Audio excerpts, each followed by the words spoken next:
अनुवाद प्रकरण 20. युद्धनीती. तू आपल्या शत्रूंशी युद्ध करावयाला जाशील तेव्हा घोडे, रथ व तुझ्यापेक्षा मोठे सैन्य तुझ्या दृष्टीस पडल्यास त्यांना भिवू नको, कारण तुझा देव परमेश्वर, ज्याने तुला मिस्र देशातून आणले, तो तुझ्याबरोबर आहे. तुम्ही रणांगणावर जाल तेव्हा याजकाने लोकांकडे येऊन त्यांच्याशी बोलावे. त्याने त्यास म्हणावे, इस्रायल लोक हो, ऐका. युद्ध करण्यास आज तुम्ही आपल्या शत्रूंच्या जवळ आला आहात. तुमचे मन कचरू देऊ नका, भिवू नका, थरथर कापू नका आणि त्यास पाहून घाबरू नका, कारण तुमच्यासाठी तुमच्या शत्रूंशी युद्ध करावयाला व तुमचा बचाव करावयाला तुमच्याबरोबर जाणारा तुमचा देव परमेश्वर आहे. मग अंमलदारांनी लोकांना म्हणावे, ज्याने नवे घर बांधून त्यात प्रवेश केला नाही असा कोण आहे? त्याने घरी परत जावे, कारण तो युद्धात मेल्यास दुसरा कोणी गृहप्रवेश करील.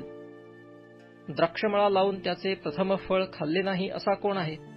त्याने घरी परत जावे, कारण तो युद्धात मेल्यास दुसरा कोणी त्याचे फळ खाईल.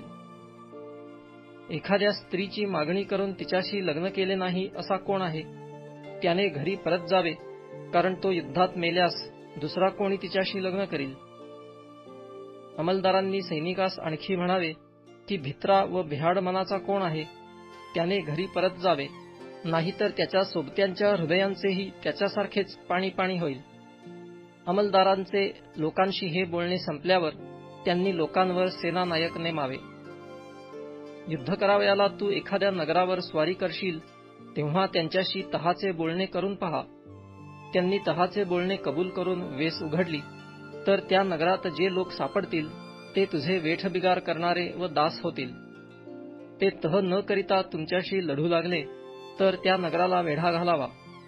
तुझा देव परमेश्वर ते नगर तुझ्या हाती देईल तेव्हा त्यातल्या प्रत्येक पुरुषाला तरवारीने मारून टाकावे. पण त्या नगरातील स्त्रिया, मुले, जनावरे इत्यादी लूट आपल्यासाठी घ्यावी.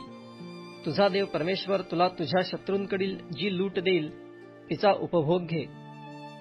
जी नगरे तुझ्यापासून फार दूर असून ह्या येथल्या राष्ट्रांची नसतील त्यांच्या बाबतीत असेच करावे. पण तुझा देव परमेश्वर ह्या राष्ट्रांची जी नगरे तुला वतन म्हणून देत आहे त्यातला कोणताही प्राणी जिवंत ठेवू नको. तुझा देव परमेश्वर ह्याने तुला आज्ञा केल्याप्रमाणे हित्ती, अमोरी, कनानी, परिज्जी, हिव्वी व यबुसी ह्यांचा समूळ नाश कर. न केल्यास ते आपापल्या देवांची पूजा करीताना जी अमंगल कृत्ये करीतात त्यासारखी करावयाला ते तुम्हाला शिकवितील आणि तेणेकडून तुमचा देव परमेश्वर ह्याच्या विरुद्ध तुम्ही पाप कराल. युद्ध करीत असताना एखादे नगर काबीज करण्यासाठी तू बरेच दिवस वेढा घालून राहिलास तर त्या नगराच्या झाडांवर कुऱ्हाड चालवून त्यांचा नाश करू नको. त्यांची फळे तुला खावयाला मिळतील म्हणून ती तोडू नको.